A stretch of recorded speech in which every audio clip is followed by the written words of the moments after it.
오늘 본문의 말씀을 가지고 땅에서도 이루어지다라는 제목으로 하나님 말씀 전하도록 하겠습니다. 지난주 우리는 이제 아버지 청원 두 번째 청원이었죠. 나라가 임하시오며에 대해서 우리가 지난주에 살펴봤습니다. 지난주 내용을 우리가 잠깐 또 살펴보도록 하겠습니다.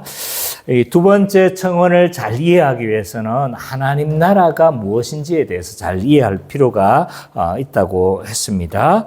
그래서 하나님 나라는 이제 어떤 나라냐? 하나님이 왕으로 통치하시고 서로 백성들이 서로 순종하며 사랑하고 그래서 그 안에서 복된 안식을 누리며 살아가는 나라가 하나님의 나라다라는 것을 우리가 살펴봤죠.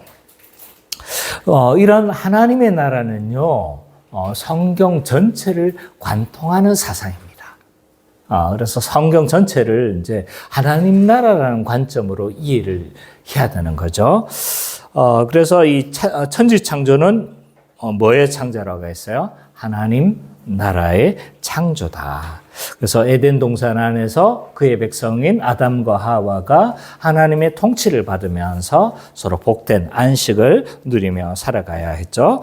근데 인간이 타락으로 인해서 하나님의 나라는 유보 중단되어졌다라고 그렇게 말을 하고 있습니다.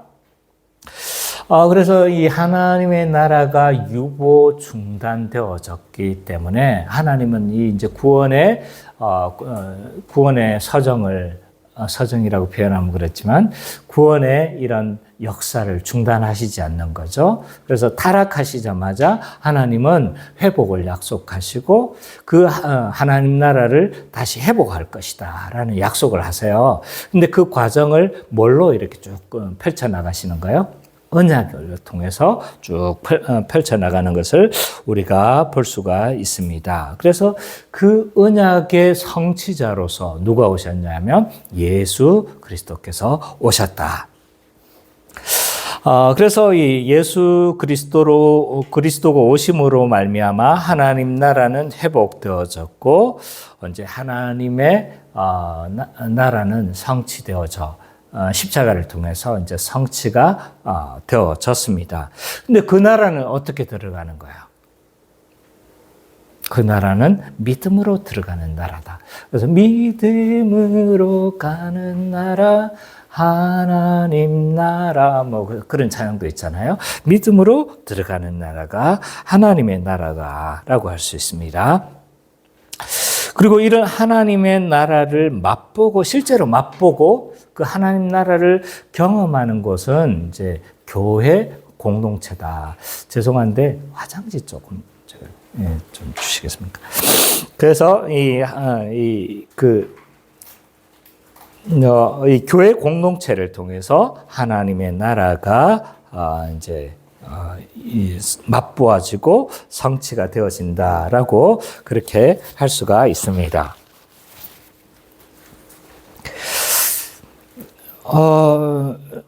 그래서 그러면 교회 공동체는 그냥 교회 공동체 안에만 있으면 그러면 하나님 나라는 맛보아지는 거냐라고 하셨을 때 그 안에 뭐가 이루어져야 되냐면 하나님 통치가 이루어져야 되는 거예요. 그래서 교회에 있으면 그러면 자동적으로 하나님 통치가 이루어지는 거 아니죠. 하나님은 뭘로 통치하시는 거예요? 말씀과 성령으로 통치하시는 거죠. 그래서 그 교회가 이제 성령의 통치가 강력하게 임하기 위해서는 말씀의 통치와 밀접하게 연관되어 있는 거예요. 왜? 왜냐하면 성령님은 말씀을 통해서 역사하시거든요. 그래서 성령과 말씀이 어우러져. 그 하나님의 통치가 강력하게, 그래서 그 통치에 백성들이 순종하며 살아갈 때 그 하나님 나라는 누려지는 거다.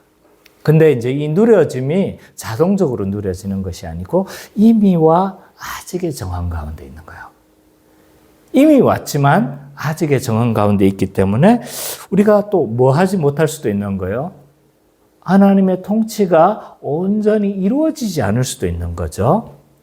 그래서 이 하나님의 나라는 이미 왔지만 그러나 아직의 정황 가운데 있고 그래서 이제 하나님의 나라는 역동적으로 계속 오고 있습니다. 그러나 이미와 아직 가운데 있다. 그렇기 때문에 신자는 뭐 하는 사람이냐? 이제 두 번째 청원을 우리가 생각해 본다면 신자는 이제 날마다 하나님의 통치를 바라고 기도하며 간구하며 살아가는 자가 누구다? 신자다.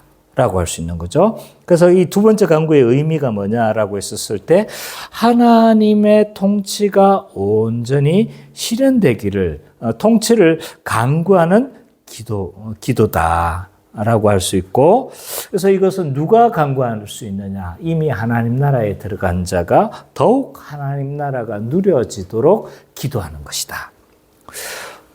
또한 이제 오늘도 이 하나님이 왕으로 다스려 주기를 구하는 기도다라고도 할 수 있고 또 하나님의 통치에 내가 순종하며 살아가겠습니다라는 서약의 기도이기도 하고 그리고 온전한 통치를 뭐하기도 하는 기도이기도 한 거예요. 그때 재림의 때 온전히 통치가 이루어지겠죠. 그 통치가 완성되기를 간구하는 기도이기도 하다. 라고 그렇게 이야기를 했습니다. 그래서 교회는 주기도문의 두 번째 간구를 통해서 하나님 나라가 임하기를 구하는 자이다. 라고 그렇게 정리를 할 수가 있겠죠. 자, 오늘은 세 번째, 하나님 청원의 마지막 청원이죠. 세 번째 청원에 대해서 우리가 좀 살펴봤으면 좋겠습니다. 세 번째 청원이 뭐예요? 뜻이 하늘에서 이루어진 것 같이 땅에서도 이루어지다. 라는 세 번째 청원에 대해서 우리가 살펴보도록 하겠습니다. 이 세 번째 청원은요, 한마디로 말하면 이거예요. 하나님의 뜻이 이 땅에서 실현되기를 구하는 기도다. 라고 말을 할 수 있죠. 우리 이 주기도문을 다시 한번 좀 읽고 가도록 하겠습니다. 우리 예준이가 한번 읽어 주시겠습니까? 주기도문 전체 9절부터 13절. 그러므로 너희는 이렇게 기도하라. 하늘에 계신 우리 아버지여, 이름을 그렇게 여김을 받으시오며 나라가 임하시오며 뜻이 하늘에서 이루어진 것 같이 땅에서도 이루어지이다. 오늘 우리에게 일용할 양식을 주시옵고 우리가 우리에게 죄지은 자를 사하여 준 것 같이 우리 죄 사하여 주시옵고 우리를 시험에 들게 하지 마시옵고 다만 악에서 구하시옵소서. 나라와 권세와 영광이 아버지께 영원히 있사옵나이다. 아멘. 예. 이 세 번째 청원을 우리가 잘 이해하기 위해서는요, 우리가 생각해 봐야 될 지점들이 있는 거죠. 두 번째 청원을 이해하기 위해서는 하나님 나라가 무엇인지를 잘 이해해야 된다고 했잖아요. 세 번째 청원을 잘 이해하기 위해서는 두 가지를 좀 잘 이해를 해야 돼요. 하나는 뭐냐면, 하나님의 뜻이 뭐냐? 하나님의 뜻이 무엇이냐? 그리고 이 하나님의 뜻이 하늘에서도 이루어진 것 같이 땅에서도 이루어진 것이 도대체 뭐냐? 요거에 대해서 우리가 좀 알 필요가 있는 거죠. 그러면 첫 번째로 우리가 좀 살펴봐야 될 게 하나님의 뜻은 무엇이냐라고 했었을 때 하나님의 뜻은 뭘까요?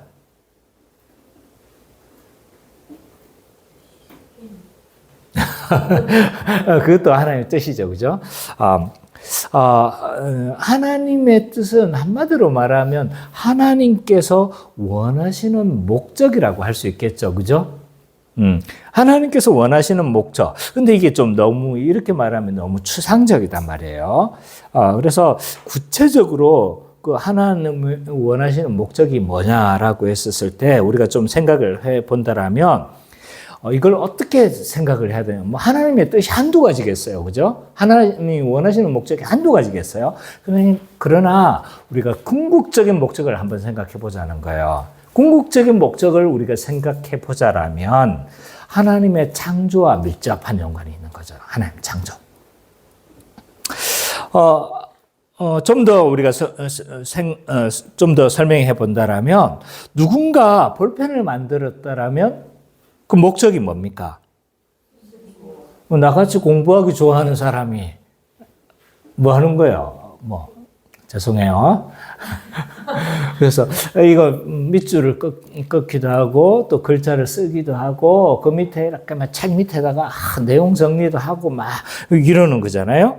그래서 이렇게 이제 그렇게 써야 되는데 근데 이 볼펜을 가지고 길쭉하니까 곱하기가 좋아. 곱하기 좋아하면 뭐 하는 거예요? 곱하면 이게 그 목적에 맞게 사용하는 겁니까? 아닌 거잖아요. 그죠? 깁하는데 그걸 사용하는 것도 이게 그 목적에 맞지 않는 거다. 그래서 이것을 창조 목적에 부합하지 않는다라고 말을 할 수 있겠죠. 그죠? 그러면 하나님의 창조 목적은 뭐냐?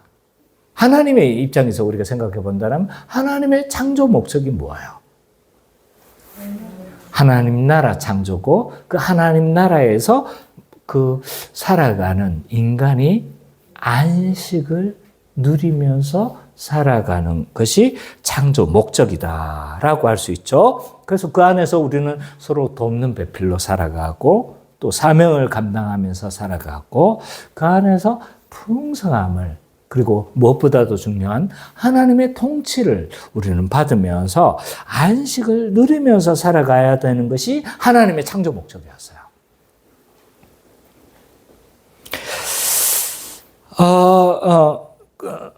그런데 이제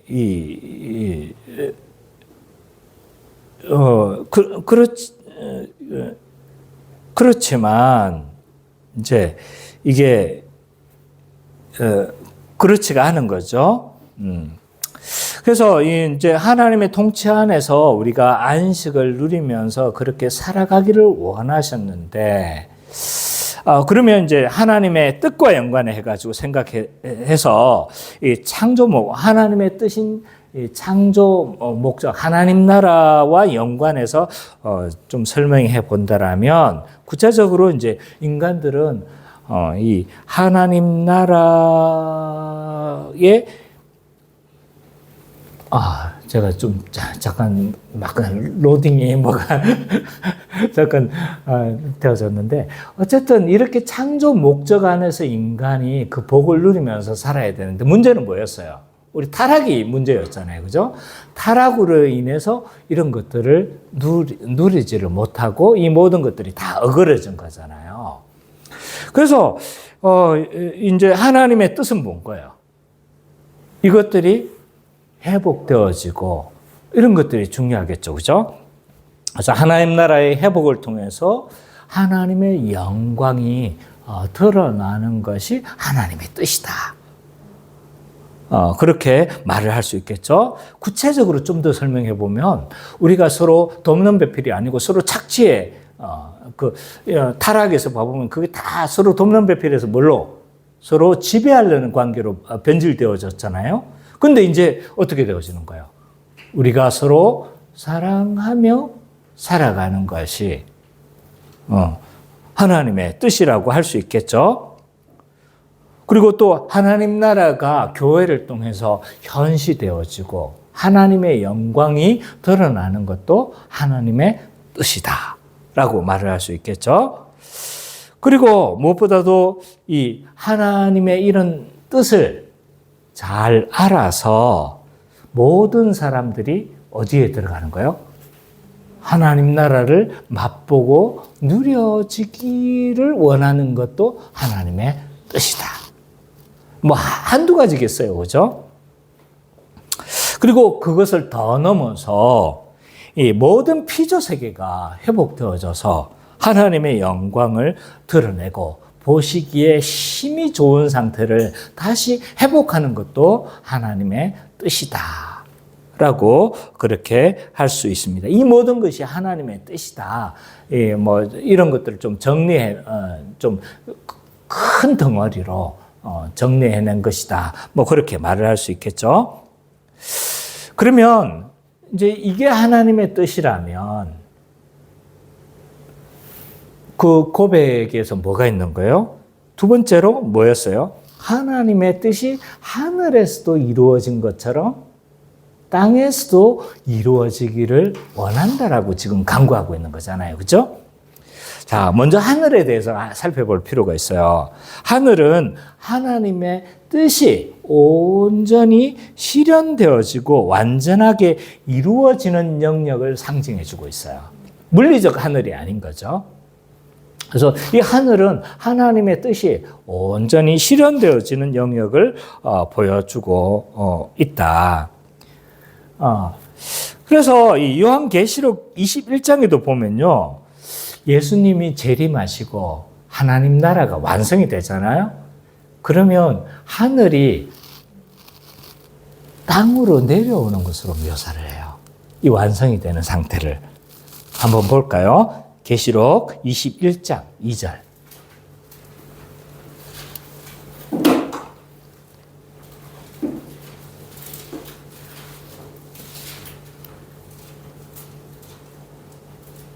(21장 2절) 한번 읽어봅시다. 시작. 하나님께로부터 하늘에서 내려오니 그 준비한 것이 신부가 같더라. 지금 이제 새하늘과 새 땅이 벌어지는데 뭐 한 거예요? 하늘이 땅으로 내려오는 일치되는 상황이 벌어지는 거죠. 그러나 지금은 어떻게 되는 거예요? 일치될 수가 없는 거예요. 왜? 하늘에서만 이루어지는 거죠.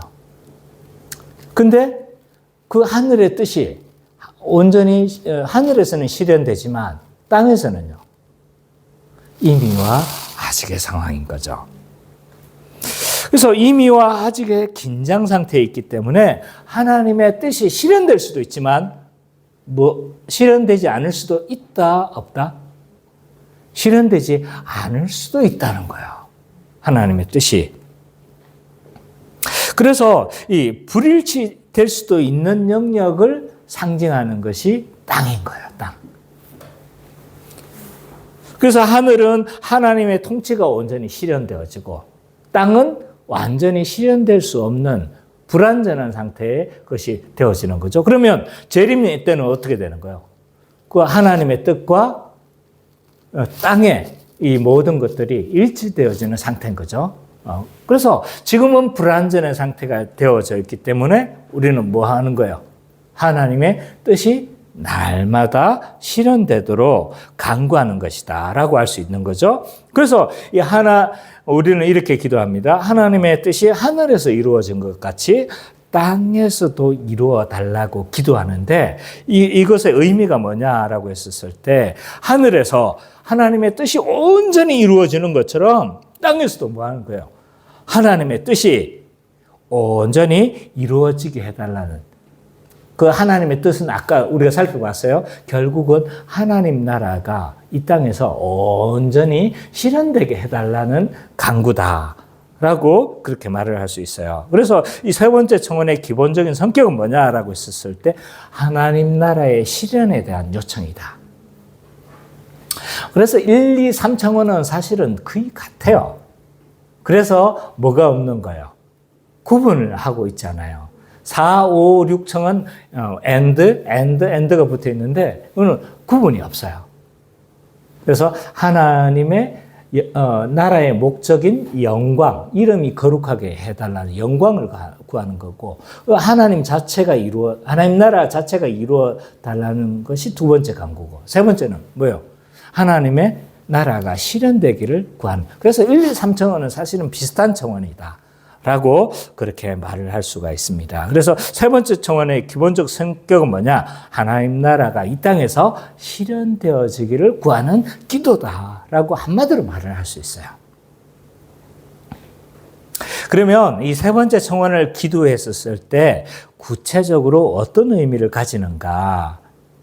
좀 몇 가지를 우리가 좀 살펴봤으면 좋겠어요. 먼저 우리의 뜻이 아니라 누구의 뜻이? 하나님의 뜻이 이루어지기를 구하는 기도다라고 할 수 있어요. 세상 모든 사람들은요, 자기의 뜻이 실현되기를 원해요.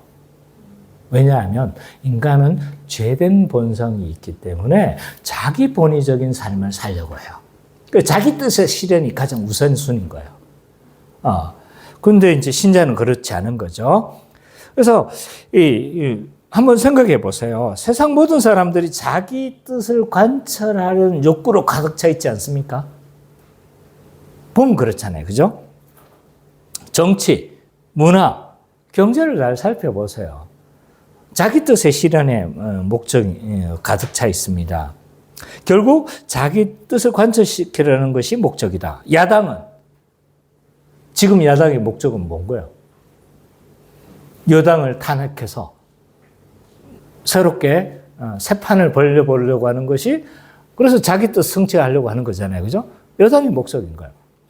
그러면, 야당의 목적인 거예요. 지금 여당의 목적은요,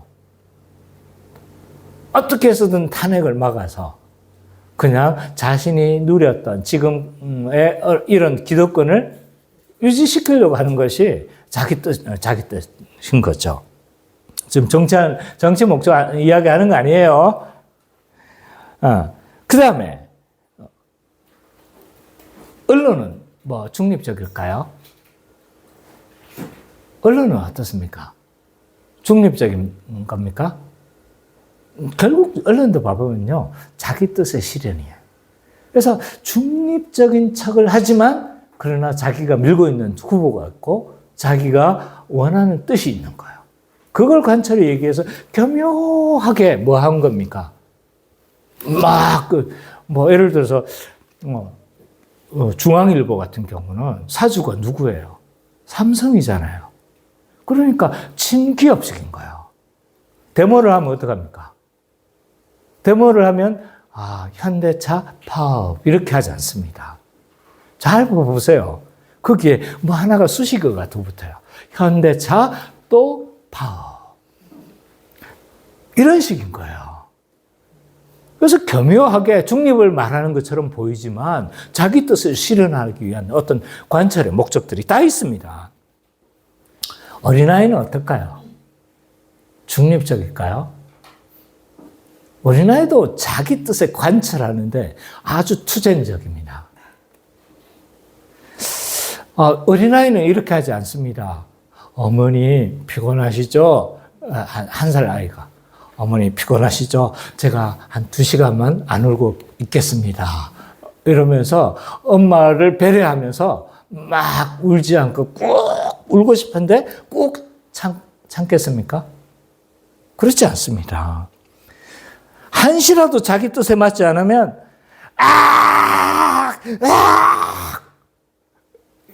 누가 그랬다는 건 아니에요. 어쨌든 막 하면서 마는 거예요. 자기 뜻을 관찰하는 거예요. 기저귀 갈아달라고 막 울고 배고프다고 지금 나 배고파 죽겠어 막 하면서 어떡하는 거예요. 자기 뜻을 관찰하려고 합니다.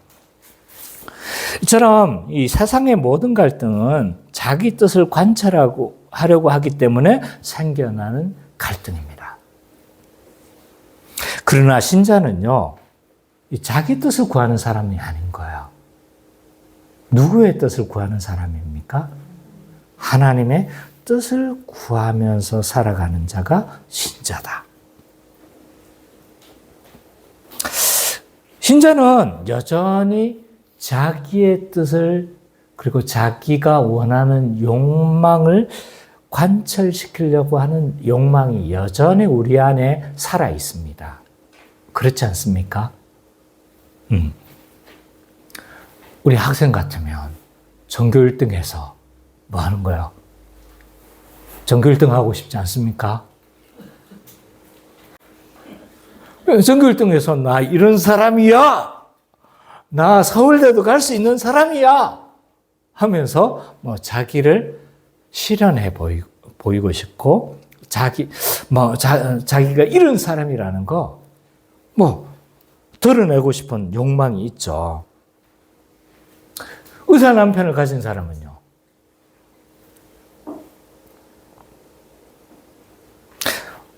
그래서 은근히 나는 지금 왜 이런 사람이야 하면서 자기를 과시해서 나 이런 사람이다 드러내고 싶은 이런 욕망들이 우리 안에 불현듯이 살아오르려고 하는 것이 우리예요. 저는 어떨까요? 저는 이런 욕망에서 완전히 벗어난 사람일까요? 아닙니다. 저도 이런 욕망에서 날마다 시달려요. 그래서 목회가 막 소위 말하는 막 몇백 명이 내 수준에서 몇백 명이 굉장히 많은 사람이에요. 내가 내 욕심이 너무 적은지 모르겠지만 그래서 사람들 이렇게 막 해가지고 사람들에게 뭐 하고 싶은 거야? 나 그렇게 못난 사람 아니야? 라고 막 인정시키고 싶고 막 이런 욕망이 불현듯이 나도 살아오르는 사람 중에 한 사람인 거죠. 근데 이것이 하나님의 뜻일까요? 이렇게 살아가는 것이 하나님의 뜻일까요? 그렇지 않은 거죠. 우리는 날마다 우리의 욕망을 포기하면서 하나님의 뜻을 구하면서 살아가는 자가 신자인 거예요, 신자. 네. 다 이런 욕망들이 있어요. 그렇기 때문에 우리는 어떻게 해야 되는 거예요? 기도해야 되는 거예요, 기도해요. 내 뜻이 살아나지 않고 누구의 뜻이 살아나도록 하나님의 뜻이 살아나도록 하나님의 뜻대로 순종하도록 날마다 뭐 하는 자인가요? 그것을 간구하며 살아가는 자가 신자다. 그래서 신앙의 과정에서 우리의 기도가 굉장히 중요해요. 우리가 이제 2주간 기도 훈련 주간으로 잡았잖아요. 그래서 어떤 분들은 이제 기도가 잘 습관이 안 되어져서 기도하기를 잘 안 되시는 분들이 계세요. 우리도 마찬가지죠. 나도 마찬가지고. 그렇지만 이런 기회를 통해서도 우리가 자꾸 기도하면서 어떻게 하는 거예요? 내 뜻을 포기하고 하나님 뜻대로 살아가도록 날마다 몸부림치는 거죠, 우리가. 예수님이 어떻게 하신 거예요? 예수님도 자기 뜻이 있었잖아요, 그죠? 그러나 겟세마네 동산에서 기도하시면서 하나님의 뜻에 계속 순종해가는 과정을 거쳐야만 했던 거죠. 마찬가지입니다. 우리의 욕망은요, 불현듯이 살아오릅니다. 그래서 이것을 다분히 내 욕망대로 살아가는 것들을 자꾸 포기하는 연습을 하지 않으면 우리는 어느 순간 그 욕망이 나를 지배하는 삶이 되어지고 그 욕망이 더 살아서 결국은 우상을 숭배하는 삶을 우리는 살아가면 우상 숭배하는 삶을 살아가게 어느 순간 그렇게 되어져 있을 거죠. 두 번째로 우리가 주기도문의 기도를 한다는 건요. 이제 아까 첫 번째 뭐였어요? 우리의 뜻이 아니라 하나님의 뜻이 이루어지기를 구하는 기도다라고 했잖아요. 두 번째로는 뭐냐면 주님의 뜻에 순종하겠다고 성도의 강력한 결심을 담고 있는 기도다. 라고 그렇게 말을 할 수 있어요. 이루어지다는 신적 수동태입니다. 하나님이 이 뜻을 이루어가는 누가 주체라는 거예요? 내가 주체가 아니고 하나님이 주체라는 거죠. 그죠?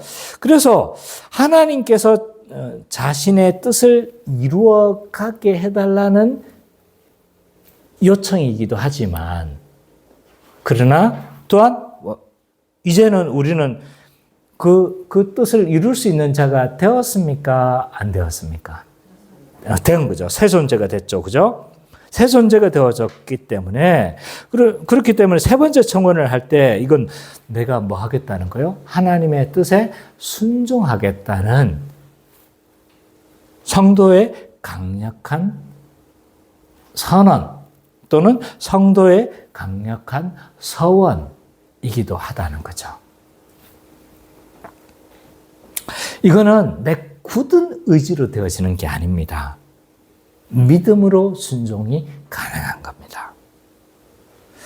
그리고 날마다 나의 마음을 새롭게 하지 않으면요, 이 믿음은 어떻게 되는가요? 허지부지 되는 거죠. 믿음으로 순종하며 살아갈 수가 없습니다. 그래서 정리해 보면 이 3청원을 이렇게 정리할 수 있어요. 교회는 주기도문의 세 번째 간구를 통해서 하나님의 뜻이 실현되기를 구하는 자이다 라고 그렇게 말을 할 수 있습니다. 그러면 이 말씀이 오늘 우리에게 어떻게 적용되어질 수 있는지에 대해서 한번 살펴보도록 하겠습니다. 첫 번째, 교회는 사탄이 하나님의 뜻이 실현되어지는 것을 막으려 애쓴다는 사실을 알아야 합니다. 사탄은요, 하나님의 뜻이 실현되어지는 것을 가장 싫어하는 자예요. 그러니까 어떻게 하겠어요? 하나님의 뜻이 실현되어지는 것을 날마다 지치지도 않고 끈기와 성실함으로 하나님의 뜻을 뭐 하려고 하는 거예요? 실현되는 것을 막으려 한다는 사실을 우리는 알아야 돼요. 최초의 인간이었던 아담을 어떻게 했어요? 하나님의 뜻이 실현되어지는 것을 사단은 막았어요. 하나님의 뜻은 뭐였어요? 선악과를 먹지 않고 하나님의 통치에 온전히 순종하며 살아가는 것이 하나님의 뜻이었잖아요. 근데 사단은 어떻게 했습니까? 선악과를 가지고 유혹을 했죠. 선악과를 보고 아담과 하나는 뭘 기억해야 했습니까? 최근에 배웠잖아요. 뭐였어요? 선악과를 보면서 뭘 기억해야 됐어요? 하나의 금지 명령을 통해서 금지 명령을 통해서 그도 누구의 통치 아래 있다는 걸 알아야 됐습니까? 아담도 하나님의 통치 아래 놓여졌다는 것을 날마다 기억해야 됐어요. 근데 이 선악과를 가지고 야, 그게 아니야. 이거 먹으면 너 하나님과 같아져. 그러니까 한번 잡숴봐. 하면서 어떻게 한 거야? 먹어봐. 그렇게 유혹을 했잖아요. 그래서 이 하나님의 뜻이 마치 인간을 압제하려고 하고 억압하려고 하는 이런 것으로 변질시켜 버렸어요.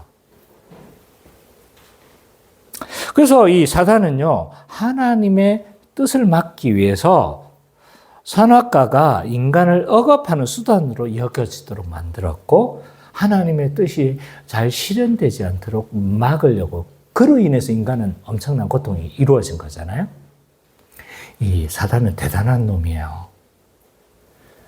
우리의 첫 번째 아담만 막으려고 했던 것이 아니라 둘째 아담이신 누구도, 예수님도 하나님의 뜻이 실현되어지는 것을, 예수님이 하나님의 뜻을 실현하려고 하는데 그것도 막으려고 했던 자가 누구냐면 사단이었어요. 그래서 패션 오브 크라이스트 그 영화 봐보면 뭐 하고 있어요? 십자가에 달리신 그 예수님 가운데 간간히 누가 나오면 사단이 확 그림처럼 막 지나가. 잘 보세요. 사단이 그 막 하는 장면들이 있거든요. 그 배후에는 사단이 있는 거예요. 사단은 예수님을 시험했어요. 그 시험의 요지가 뭐였어요? 그죠? 핵심은 뭐였냐면, 내가 하나님의 아들이거든. 돌들이 뚝덩이가 되게 하고, 네가 하나님의 아들이거든. 뭐 하라는 거예요? 성전에서 뛰어내려봐. 그러면 하나님 보호하실 거야. 그 말씀까지 인용해 가면서, 시편의 말씀까지 인용해 가면서 보호하실 거야 라고 하면서 했어요. 이게 왜 이렇게 했을까요? 사단이 목적이 있었을 거 아니에요. 목적이 뭐예요? 하나님의 뜻이 실현되어지는 걸 막겠죠? 결국은 네가 하나님의 아들이거든 신성을 사용해. 너 돌 뚝덩이로 만들 수 있는 사람이잖아. 너 충분히 떨어져도 할 수 있는 신성을 가졌잖아. 신성을 사용하라는 거예요. 근데 예수님이 받으신 모든 시험들은 뭘로 성취하시는 거예요, 지금? 인성으로 성취해야 되는 거죠. 모든 구속사역은 인성으로 다 시험을 받으셔야 했어요. 근데 신성을 사용하면요, 모든 것이 물거품인 거예요. 신성을 사용하신 때는 딱 몇 가지밖에 없어요. 하나님 나라가 왔다는 걸 보여주실 때만 사용하시는 거예요. 그래서 이 자기를 위해서 신성을 사용하도록 한 것은 뭐 하는 거예요? 사용을 해버리면 그리스도의 구속사역에 다 물거품이 다 되어져 버리고 맙니다. 그래서 결국 이 사탄의 시험의 본질은 뭐냐면 하나님의 뜻에 뭐 하도록?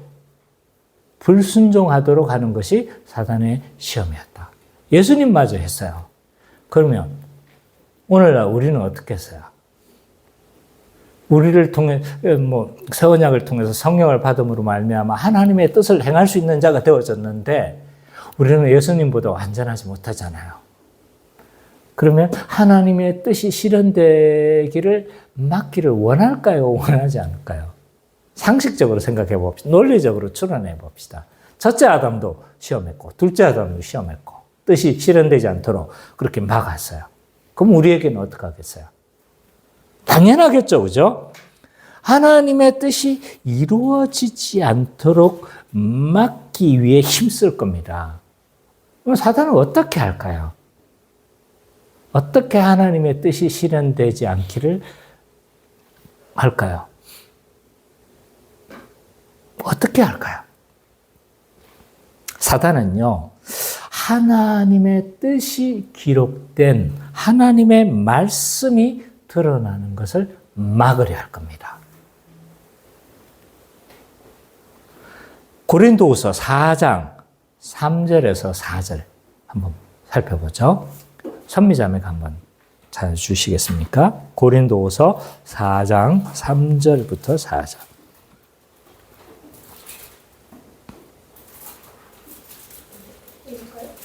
예.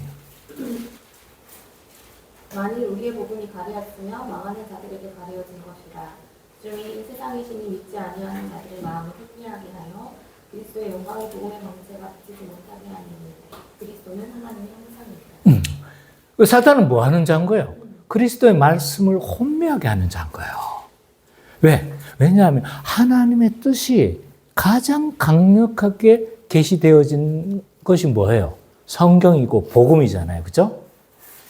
그러니까 성경만 무지하게 하면 어떻게 됩니까?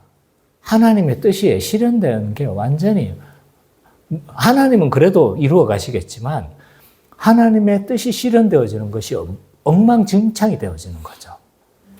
그래서 복음만 가려버리면요, 게임 끝입니다. 그래서 말씀이 드러나는 것에 있어서 사단은 굉장히 싫어합니다. 말씀은요, 하나님의 뜻이 계시되는 수단이에요. 말씀은요, 성도가 하나님 뜻대로 살아갈 수 있도록 마음을 새롭게 하는 수단이 은혜의 수단인 거예요. 뜻대로 순종할 수 있도록 뭐 하는 거예요? 수단이 말씀인 거예요. 말씀은요, 또 하나님의 뜻대로 살아갈 수 있도록 중생의 수단이기도 한 거예요.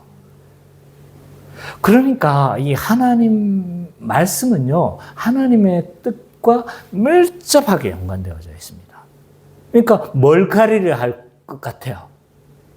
말씀을 가리고 싶은 거겠죠? 그렇게 사단은요, 말씀이 가려지는 것이라면 무엇이든 할 겁니다. 말씀만 막을 수 있다면, 말씀만 가려질 수 있다면 사단은 뭐든지 합니다. 어떻게 해서든 말씀 듣는 시간을 줄이려고 할 겁니다. 아이고, 왜 이렇게 바빠? 이것도 해야 되고, 저것도 해야 되고, 이것도 해야 되는데, 막 바쁘게 해서 뭐 하는 거예요? 말씀을 듣는 시간들을 어떻게 해서든 줄이려고 할 겁니다. 말씀을 잘 가르치는 교수나 선생, 목사를 어떻게 하는 거예요? 넘어지게 하려고 할 거예요. 왜? 그들에게 있어서 가장 위협적인 존재는 말씀의 교사들이거든요. 그러니까 조심해야 돼요. 목사들이 특별히 저를 위해서 기도해 줘야 될 이유가 거기에 있는 거예요. 나를 위해서 기도해 주셔야 돼요.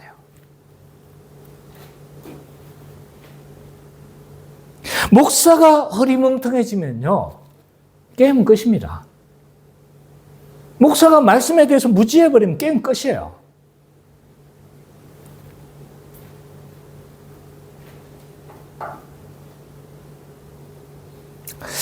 그리고 이런 풍조도 만들어낼 거예요. 말씀 배우는 것은 아무 소용이 없다. 말씀 배워가지고 뭐해? 머리만 굵어지지. 그래서 말씀 배우는 것이 고리타분하고 좀 무익한 것으로 여기는 이런 시대적인 풍조도 만들어낼 겁니다. 그래서 말씀 배우는 게 막 뭐 별 소용이 없고 우리의 영적 성장이나 아니면 하나님의 뜻대로 순종하는 것에 아무 별 상관이 없는 것처럼 그런 시대적인 풍조를 만들어낼 겁니다. 그것은 다 알고 있다라고 착각하게 만들 것이고요. 또 뭐 이런 무지한 사람들이 있죠. 살아내는 것이 중요하지. 말씀 배우는 건 중요하지 않아. 이거는 무식의 극치입니다. 말씀이 우리를 말씀대로 살아가도록 하게 하는 것이지 말씀을 안 배우고 어떻게 하나님 뜻대로 살아갈 수 있습니까? 그래서 말씀 배우는 것이 좀 이렇게 유익이 없다라는 시대적인 분위기를 만들어낼 거예요. 이런 시대적인 풍조를 우리는 조심해야 돼요.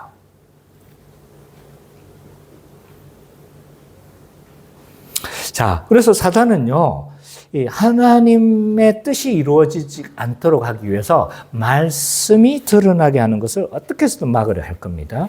또 하나, 하나님의 뜻의 핵심이 뭐예요? 하나님을 사랑하고 이웃을 사랑하는 것이 하나님의 뜻의 핵심인데 성도가 서로 사랑하며 살아가게 하는 것을 막으려 할 거예요.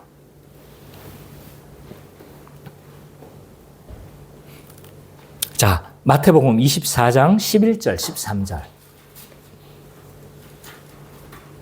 말세에 일어나는 일들에 대해서 예수님이 말씀하신 거예요.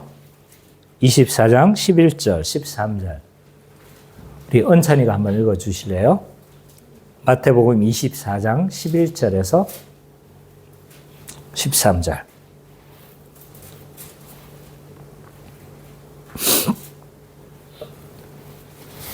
어리석은 많이 일어나 많은 사람들이 미워하고 있으며 불법이 성함으로 많은 사람이 사랑이 식어지리라. 그러면 끝까지 견디면 구원을 얻으리라. 자, 하나님의 뜻의 핵심은 뭐냐면 서로 성도가 서로 사랑하며 살아가는 거예요. 이것이 하나님의 뜻의 본질인데 우리가 사랑하면 누가 싫어하는 거예요? 사단이 싫어하는 거예요. 사랑은요, 얼마나 중요한지 아세요? 우리 거룩함의 본질이에요. 거룩하다는 건 뭐 안 하는 게 아닙니다. 담배 안 피우고 술 안 먹는 것이 거룩함이 아니에요. 우리가 거룩함의 핵심이 뭐예요? 하나님을 닮아가는 거잖아요. 하나님을 닮아간다는 건 우리가 서로 사랑할 때 하나님을 닮아가는 거예요. 그래서 우리는 적극적인 걸 선택해야 돼요. 물론 뭐 안 하는 것도 거룩함이죠. 근데 우리가 서로 사랑하는 것이 거룩함의 본질이에요. 하나님을 닮아가는 것의 본질적인 거죠.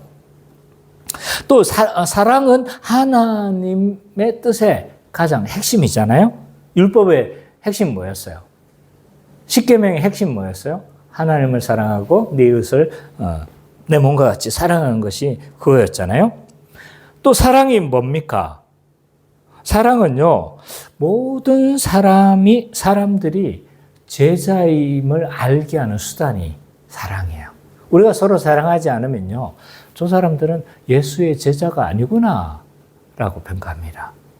우리가 서로 사랑하면요, 저들은 예수의 제자구나. 그래서 우리가 사랑할 때 예수 그리스도의 제자임을 알게 하는 수단입니다. 요한 1서의 증거를 보면요, 사랑은요, 하나님으로부터 난 것을 증명해 주는 거예요. 우리가 서로 사랑하지 않으면요, 하나님으로부터 나지 않았다는 걸 증명해 줘요. 맨날 어디 가서 사랑하지 않고 미워하고 사람들을 막 어떤 고립시키고 어떤 이 사람을 막 축출해내고 어떤 사람을 막 미워하는데 앞장선다. 그러면 나는 거듭났는가 생각을 해야 돼요. 그래서 사랑은요, 하나님으로부터 난 것을 증명하는 수단이 되어지기도 합니다. 이건 요한 사도의 논리예요. 요한 1서에서 나와 있죠. 그렇기 때문에 사단은요, 어떻게 해서든 우리가 서로 사랑하는 것을 막으려고 힘쓸 겁니다. 왜냐하면 그것이 하나님의 뜻의 핵심, 본질이기 때문에. 그래서 어떻게 할까요? 구체적으로. 우리가 서로 사랑하지, 답이 먼저 나왔다. 우리가 서로 사랑하지 못하게 하는 가장 핵심적인 마음은 교만한 마음이에요. 내가 다른 사람보다 낫다고 생각하기 때문에 다른 사람을 비판하고, 내가 다른 사람보다 낫다고 생각하기 때문에 비난하고, 내가 다른 사람보다 낫다고 생각하기 때문에 멸시하는 거예요. 교만함은요, 패망의 선봉입니다. 그렇기 때문에 교만한 마음을 우리에게 막 일어세울 겁니다. 교만을 자극할 거예요.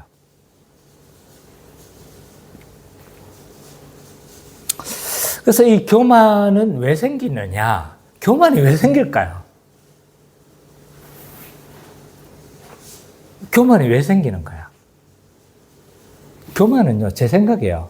교만은 복음 안에서 자기를 해석하지 않고 비교해서 자기를 해석하는 거야. 비교해서. 저 사람보다 나으면 어떡하는 거예요? 교만해지죠. 맞죠? 저 사람보다 못하면요. 열등감이 생겨요.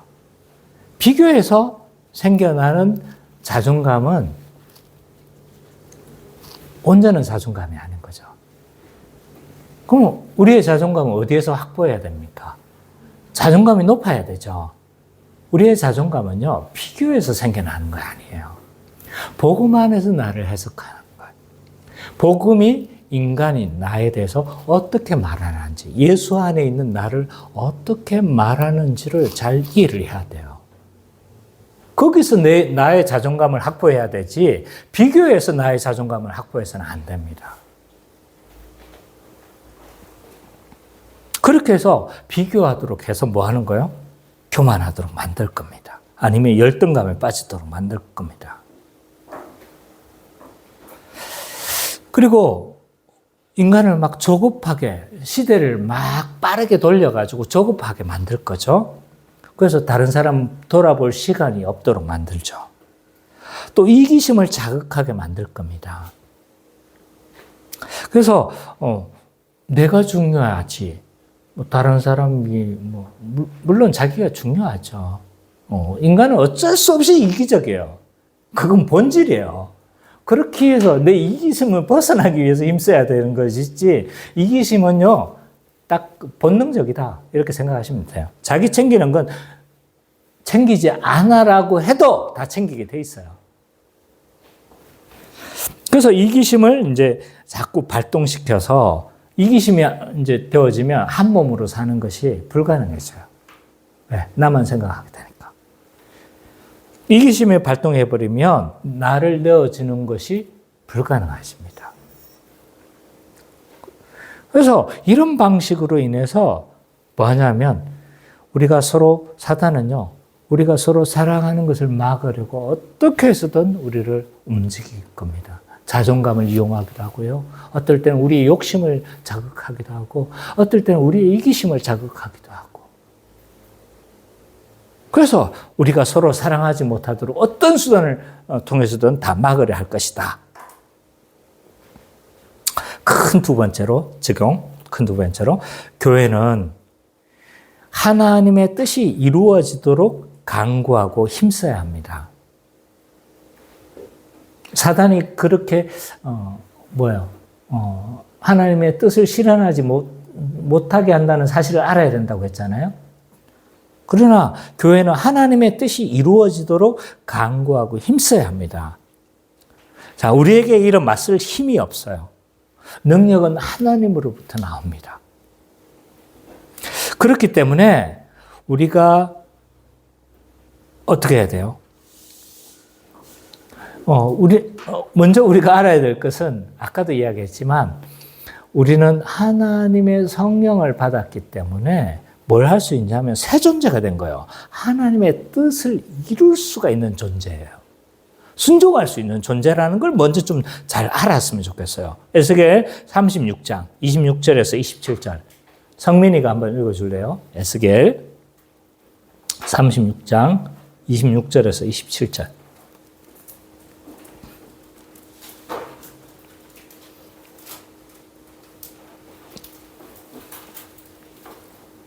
또 새 영을 너희 속에 두고 새 마음을 너희에게 주되 너희 육신에서 굳은 마음을 제거하고 부드러운 마음을 줄 것이며 또 내 영을 너희 속에 두어 너희로 내 율례를 행하게 하리니 너희가 내 규례를 지켜 행할지라. 예.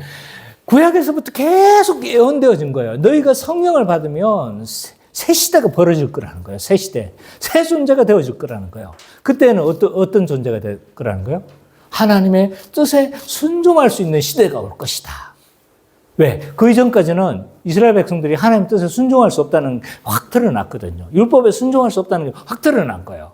그러나 그때 성령을 주시면 하나님의 뜻에 순종할 수 있는 시대가 올 것이다. 그래서 그 성령을 우리가 받았습니까? 안 받았습니까? 예수 믿는 순간 우리는 성령을 다 받은 거예요. 안 믿었다면 성령이 없어요. 그러나 성령을 받았다면요, 하나님의 뜻에 순종할 수 있는 새 존재가 되어버린 거예요. 그렇기 때문에 우리가 하나님의 뜻에 날마다 순종할 수 있습니까? 없습니까? 있는 거죠.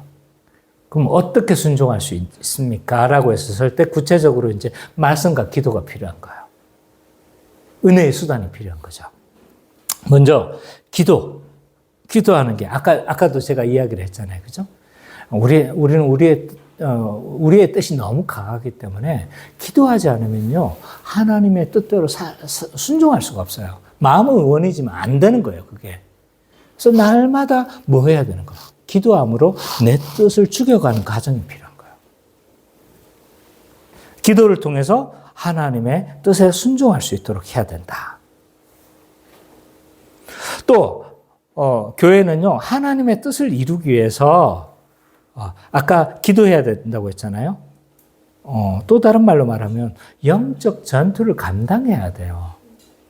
에베소서 6장 11절 13절 예지가 한번 읽어주세요.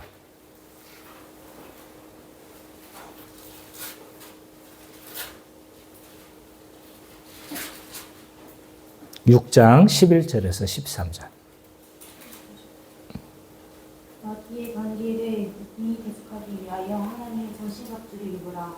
우리의 실은 흑혈과 육을 상대하는 것이 아니요 통치자들과 권세자들과 이 어둠의 구성 세상 주관자들과 하늘에 있는 악의 영들을 상대합니다. 그러므로 하나님의 전신갑주를 취하라. 이는 악한 날에 너희가 능히 대적하고 모든 일을 행하는 데 서기 위함이라. 네. 우리가 있잖아요. 하나님의 뜻을 성취하기 위해서, 뜻을 순종하기 위해서 영적 전투를 감당해야 되는데, 근데 이 영적 전투를 뭘로 감당하는 거예요, 지금? 전신갑주를 입어야 되잖아요. 근데 전신갑주가 다 뭐예요, 지금? 그럼 가만히 생각해 보세요. 전신갑주가 뭐예요? 구원의 투구, 의의 흉배, 복음의 신, 또 진리의 허리띠. 다 뭐예요, 지금? 뭐로 지금 영적 전투를 감당해야 되는 거야? 말씀인 거예요. 복음. 복음으로 뭘 하라는 거예요? 무장하라는 거예요. 복음으로. 근데 복음 안 배우고 말씀 안 배우고 영적 전투할 수 있다고 말하는 자들이 난 도대체 어디서 근거를 찾는지 모르겠어요. 영적 전투의 본질은요, 복음을 잘 알고 복음 안에 굳게 서는 거예요. 이것이 영적 전투의 본질이다. 영적 전투는요, 땅밟기로 이루어지지 않습니다. 이게 특히 예수전도단 또는 어디죠? 예수전도단이라든지 또 인터콥 이런 단체들이 이제 땅밟기를 많이 해요. 그래서 그게 장악하고 있는 사단의 세력과 영적 전투를 해야 된다고 하면서 땅을 밟아요. 그러면서 땅 밟아. 옛날에 봉헌사에 이 기독교인들이 가가지고 뭐 한 거예요? 땅 밟기 한 거잖아요. 그거는 정말 아니에요. 그렇게 영적 전투가 이루어지는 게 아니에요. 이거는 신학적으로 잘못되어졌고 다 잘못되어졌어요. 잘못된 게 전달되어진 거예요. 그걸 창안한 사람이 누구냐면 피터 와그너예요. 피터 와그너는 내가 누구보다도 잘 알아요. 왜? 교회 성장학의 대부였거든. 내가 전공이 교회 성장학이잖아요. 그러니까 피터 와그너는 잘 알아요. 그 사람이 만드는, 그건 신학적으로 잘못됐어요. 그렇게 영적 전투가 이루어지는 것이 아니고 영적인 전투는요, 진리의 전투예요. 진리의 전투. 그래서 이 영적 전투를 한다는 건 세계관의 싸움이다. 저는 그렇게 생각해요. 그래서 성경 공부를 통해서 기독교적인 세계관으로 무장하는 거예요. 그래야 잘 분별하고 그 세계관대로 행동하지 않겠습니까? 막 감정적으로 막 영적 전투를 막 자꾸 하려고 하는데 그렇게 해서 이루어지는 게 아닌 거예요. 사단은 그런 식으로 공격하지 않아요. 진리로 공격해요. 진리로. 비진리로. 그렇기 때문에 우리는 복음을 잘 이해하고 굳게 설 때 사단의 괴계를 잘 맞설 수가 있습니다. 이런 모든 과정을 통해서 교회는 하나님의 뜻에 순종하는 그런 과정들이, 지난한 과정들이 필요한 거죠. 그래서 기도와 말씀 외에는 우리가 있잖아요. 영적으로 하나님의 뜻에 순종할 수 있는 방법이 없어요. 근데 이런 길들은 굉장히 지난한 작업이 필요한 거죠. 오랫동안 말씀을 배워야 되고, 오랫동안 뭔가 내 안에 막 변화가 일어나지 않거든. 근데 영적 전투해가지고 막 하면 뭔가 내가 지금 하는 것처럼 보여져. 이런 오랜 과정을 통해서 우리는 하나님의 뜻에 순종해가는 법을 자꾸 배워나가는 거예요. 마지막 금방 끝납니다. 세 번째로, 교회는 하나님의 뜻이 온전히 실현되는 때를 소망하면서 살아야 합니다. 자, 하나님의 뜻은 이 땅에서 온전히 실현되어지고 누려지고 하나님의 뜻이 실현될 수 있도록 노력해야 합니다. 그러나 우리가 기억해야 될 것은 이미와 아직의 긴장 상태에 있다는 거. 그래서 어떻게 할 수 있는 거예요? 하나님의 뜻이 온전히 교회나 이런 것들이 실현될 수 있도록 노력해야 되겠지만 또한 뭐도 인정해야 된다는 거예요. 한계도 인정해야 된다. 한계가. 그래서 이 땅에서는 온전히 하나님의 뜻이, 온전히 하늘의 뜻이 온전히 이 땅에서 온전히 실현될 수는 없다. 예수님이 재림하신 그때야만 하늘이 땅으로 내려오게 될 겁니다. 그래서 하나님의 뜻이 온전히 실현된 때는 재림의 때다. 그러므로 우리는 기도함으로 날마다 하나님의 뜻이 실현되도록 날마다 기도하면서 살아야 합니다. 그리고 기도함으로 내가 하나님의 뜻에 온전히 순종하겠습니다 라고 그렇게 서약하면서 살아야 합니다. 그러나 하나님의 뜻은 온전히 언제 실현되는 거예요? 재림의 때만 실현되어지기 때문에 그 재림의 때를 소망하면서 그렇게 살아가는 것이 또한 신자의 삶이기도 하다.